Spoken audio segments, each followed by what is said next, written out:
to episode number 3 of the Dapper Diaries series that we're doing over here on the channel, where we make 2 Disney Dapper Day outfits from start to finish, all the way to vlogging being at Dapper Day in Walt Disney World, and I am so very excited.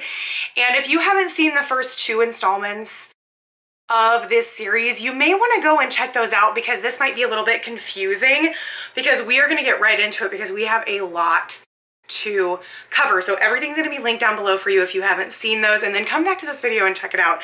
So we are going to be starting the outfits this episode, and I'm so excited because I have ordered everything for these outfits like over a month ago, and I received the very last item that I needed like literally yesterday, and that was the 7th of April. This event is the 29th of April. So I literally have 20 days to get this done. 20 days, which is okay. So I thought the best thing that I could do was to sit down and like create a to-do list of what I really needed to get done. So you may have seen me write this out, but here is the to-do list. And I thought the best thing that I could do is just take the smallest thing and just accomplish it, and that way it doesn't feel so overwhelming. And so that is what I am doing. So unfortunately we're getting a late start, but I have I'm very confident that we can make this an incredible couple of outfits for Dapper Day. So I have one really exciting thing that I found that I can't wait to share with you. I like randomly stumbled upon this while I was searching eBay for some ideas for the Cinderella outfit. So for the bag, I was like, maybe I can do a spool, maybe I can do a giant thimble, maybe I can do something along those lines. Well, I found this on eBay and I freaked out. This was $10, guys. This is a spool. It's literally a metal spool, and it has a beaded handle. Like, how cool is this? So here it is. I'm going to do like a little close-up for you. Here's the edge. I'm going to keep these the same way because it does look like branding, which I think is really fun. It has a clasp that opens up, and so here is the interior. And then here's this side. Now I am going to be covering this in yarn. I think I'm going to be doing a light blue yarn, and I'm really excited about it. Also, I think I'm going to be making an alternative handle. We will see what we can do. I had expected that we would be able to open this up and unscrew these, but that is not the case. So I'm trying to decide. I would love for these beads to match like that ooh beads scene from Cinderella, but we will kind of see. So we're going to be wrapping this in yarn, and then also we're going to try to get as many accessories done in this video as we can. It's like a challenge going on. So we need to create the spool bag. We've got to work on the alien's outfit. So I need to take that hat, cowboy hat, wrap that ribbon within it to make it look like a Jessi from Toy Story style of hat. We've got to take the sequins and create this Pizza Planet truck on this bag. We've got to dye the petticoat, which I've got to Google how to dye a petticoat, but look what we got. Neon green RIT dye. Who knew? Who knew it existed? And then we also have to modify all of the sequin patches that I got to make them look like Pizza Planet logos and accessorize that top. And then the next video is going to be sewing. And so episode 4 is all going to be about sewing 2 pieces for the completion of the outfits. So I think it's time to go ahead and get started. You may see me in a different room of my home. I'm probably going to move out to the living room so I can spend some time with my husband and my friend Lindsay, who's going to be coming over and hanging out tonight. We're a very craft-friendly household. We must be mobile, even though we do have a specific craft room. It's still kind of fun to be able to watch TV with everyone and hang out and also do a craft. This is my sweet cat, Tele. She says hello. She was very excited about the announcement of this Dapper Diaries video. She always loves to help with these types of videos. I think it's time to get started, and I cannot wait to share with you guys what these are gonna look like. This is gonna be so fun, so let's do this. It is now time to dye the petticoat. So I use this crab pot. I placed 3 gallons of water, a cup of salt, and a large tablespoon, like a heaping tablespoon of dish soap. And then I placed a whole container of dye inside. This is the RIT Neon Green Multi-Purpose Dye, or I'm sorry, All-Purpose Dye. And I just mixed it together within the pot. I started warming it up. The goal is to get this solution of the dye, salt, and soap up to 140 degrees Fahrenheit. So as you can see, I am testing and seeing how warm it is. Once it gets to 140, I can then place it on simmer for the remainder of dyeing the garment itself. Once we achieve that 140, I'm going to turn it down to simmer, and then I'm going to submerge the petticoat fully into this crab pot, and then I will spend anywhere from 30 minutes to an hour plus agitating the garment within the dye bath itself. This was an extremely cumbersome process. The longer you agitate your garment within the dye, the simmering dye, the darker it will get. I was having a really hard time getting it to the color that I wanted it, and so I found myself agitating it for about an hour and 15 minutes, which was a very, very long time. Once I was mostly happy with the color, I took the garment, rinsed it, and then placed it into the wash on the delicate cycle and did not dry it. I let it air dry. So here is how the crinoline petticoat turned out. It's a little bit lighter than I wanted it to be. However, I stirred this thing in that crab pot for over an hour. I literally got an arm cramp. Like, actually got multiple of them because Jessi, my husband, had to rub my arm so I could keep churning this thing in that crab pot. But this color is beautiful. I love that we have a little silk edge. It really draws the light. Isn't that so pretty? It looks a little metallic. It looks a little space agey. I think for the theme, this is perfection. Let me know what you think. It's time for the Pizza Planet truck bag. And I found this really nice basic image of the Pizza Planet truck on Redbubble. I had to do a lot of searching on the internet to find a very basic type of looking truck that I could use. I have my little clutch purse I got from Amazon. It's very, very basic. It was very inexpensive. And then I have all these loose sequins. However, the sequins are much larger than I anticipated. And so I have to pivot. And sometimes in DIY projects, you have to do that. Luckily, I hoard craft supplies. And so I was able to find these. These are 3mm rhinestones. They happen to be about half the size of those sequins, and I am so thankful that I had them in my craft room and able to kind of pivot, because it would have really taken away from the details of this amazing truck if we didn't have these smaller rhinestones. And in fact, I would have loved to have even smaller rhinestones. Before I began rhinestoning, I did cut around that image that I printed out from Redbubble, and I used a Crayola washable felt tip marker, the thin ones, to just make my little tracing of the truck for me to follow for rhinestoning. I am using the same stoning technique that I've used in a previous DIY video. I have a how to bling your loungefly bag video that if you are interested in checking out, it goes over all of the details. My preferred glue is E6000. I also am using a typical wax tool for rhinestoning, as well as 3mm rhinestones. Everything's going to be linked in my Amazon storefront for you under crafting supplies if you're interested. And of course, everything that I'm mentioning is going to be linked in the description box down below. Here is the finished blinged out Pizza Planet truck bag.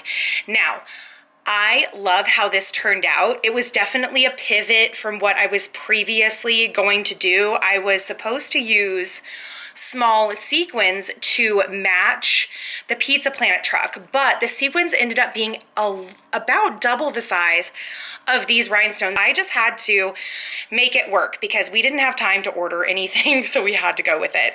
So this is actually the back of the bag. This is what the front looks like. I will be displaying it as I'm walking like a clutch or like a crossbody or something along those lines, but I'm very pleased with how it turned out. It does have a crossbody strap. It's in the craft room right now, so I'm just leaving it there, but just imagine a chain gold strap on here. And yes, so here it is. What do you think? It's time to make one of my most favorite things ever. This is the Aliens Cowgirl hat. My husband had this super cool belt notcher. I think that's what you call it. Anyway, it puts extra holes in your belt, like your leather belt. It's like a hole punch, but for leather. Anyway, that was a very long explanation for what it is, but that's what it is. And so now I'm going to use that on my hat to make holes so I can make this beautiful Jessi from Toy Story style hat, but make it Aliens from Toy Story style. So let's do this. Now it's time to measure where the stitches are going to go in the hat.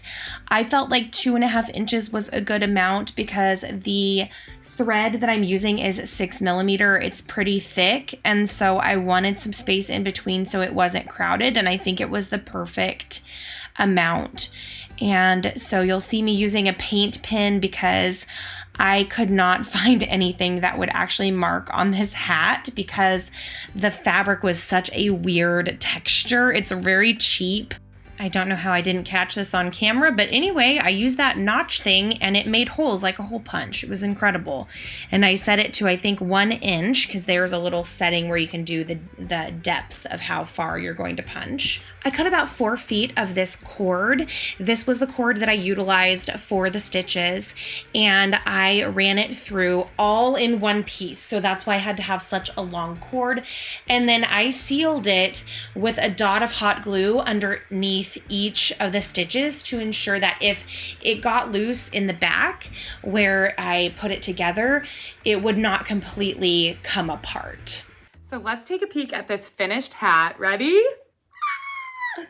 Oh my gosh, who would have thought like an $11 hat from Etsy could be so fun and so cute? Oh my gosh, I'm obsessed with this. So here's the little finished product. I just used one string of thread all the way around. I think it looks so fun. And let's put it on. So here it is. Oh my gosh, I live. What do you guys think? I think it is like the perfect space twist to the Jessi from Toy Story Cowgirl hat. Very retro, very fun. Oh, I am living. We live for her. Yes.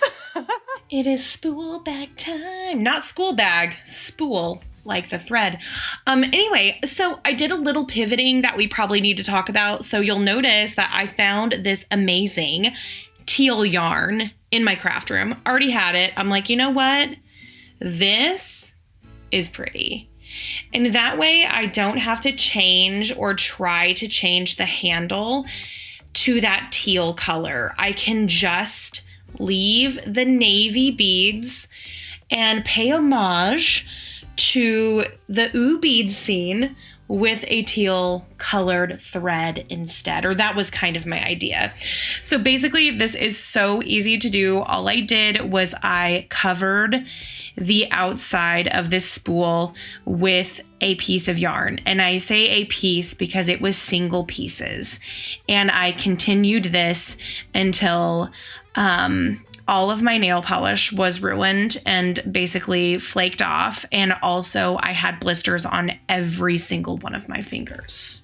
Now, that wasn't very fun, so I'm not advocating for you to do that. If you can wear like those special like hot glue guards, like good on you. They're just not for me. So anyway, here I am wrapping and wrapping and wrapping. This took a few hours to do. And then what I did was on all of the edges, I actually utilized one of my favorite glues. It's called Fabric Fusion. It does a fabulous job at ensuring that any sort of fiber doesn't fray. So on all of the ends, I utilized that, which was lovely. So it ended up working out really well. And let's look at the finished product, because there's not really much more to see other than me just putting a ton of thread on this spool. Oh, we love a spool bag, excuse me. I think this turned out so well. So I wanted to paint these beads teal. I couldn't figure out how to make that work for us. So I left them dark and decided to go with a teal thread, which I think matches the theming so well. It's gonna be such a beautiful accent color up against that bright pink pant that I am making. And so I think this is so cute. So I showed you in the previous video this Susie wallet. It is bigger than this, so I won't be able to use my Susie wallet, but that is okay. I think that this is worth it. It was such an unexpected little treat to find something so perfect for this bound that it just had to become part of the outfit. What do you guys think? I think I love it. And by the way, it does open and close. It's a little finicky because there's so much bulk around the edge where we had to put the thread on both sides. So it takes a little finagling to get it closed. There we go. But nothing that we cannot handle on the day for fashion. Yes. Y'all, it is time for the piece de resistance. This is the Alien Cowgirl Pizza Planet Pearl Snap. Let's do this. As you can see, I have these really cool planet style patches, and I am trying to make them into little pizzas, just like the Pizza Planet logo, because that is what is on the front of the Alien shirts. So I'm taking those loose sequins that I was going to utilize on that truck, and I am applying them to these planets to make them look like they have pizza toppings on them. So right now I'm adding pepperoni, then I will be adding mushrooms, and then I will be adding peppers. So there will be 3 different elements that will be added to each of these little planets. Again, I'm using that same rhinestoning technique that I used in that video, which I, again, will have linked down for you in the description box if you need the details on how to rhinestone something properly. I decided to only do 3 planets because that's all that would fit on the shirt. And so here they are. So I placed some cardboard inside of my shirt, and I also have these little star patches that I had too that are beaded that I thought matched really well. I am using that same Eileen's Fabric Fusion glue to glue these down because I thought that they would stick better because the fabric is so textured with that velvet. It is now time to add fringe to this shirt. I could have deconstructed it, but that just seemed like honestly way too much work, and I ran the risk of ruining that shirt, and I didn't want to do that. So I am utilizing that Eileen's Fabric Fusion glue, and I am placing it underneath that cord, as you can see, and then I am placing a little bit of glue underneath the fringe and then also on top of the fringe, and then pressing that cord down on top of it. It made it look very, very finished in a nice way, and so I'm very pleased with how it turned out. Something that I feel like I need to mention is that when you use Fabric Fusion, it says to only let it dry like 6 to 8 hours. I'm a big proponent of letting it dry for 24 because I just don't like to have any movement in that fabric to make any weaknesses in the project that you just worked so hard on. So give yourself 24 hours before you have to put it on. Okay, so here is the top. We have a little fringe rearranging that we have to do. I need to brush it out. I also need to trim this rogue one, but we have our little Pizza Planet logos and stars on both sides. And then on the back, we have the same. And I think this turned out super well. I know that these colors are so intense. Like, I'm very, very aware of that. But I really do think it's all gonna come together in the end. And if it doesn't, it's just gonna be a wild and wacky time, which is also fine. So what do you think of the shirt? We love a little tassel moment. A little fringy fringe. That is gonna do it for all of the accessories. So far, we have one headband left, and then we will have completed outfits. I would love to know what you think of the progress so far. I'm so excited to share more with you. I apologize for this video being a little bit late, but I'm so excited that I was able to finally bring it to you with all things completed, which is really, really fun. Be sure to hit that subscribe button because you won't want to miss the rest of the Dapper Diaries. We have a trip announcement coming very soon. Pack with me, what's in my owner's locker, all of these amazing things about the trip coming up very, very soon. So you'll definitely want to tune in for those. If you enjoyed this video, give it a thumbs up. Also be sure to subscribe down below, and I'll see you in the next one. TTFN. Bye.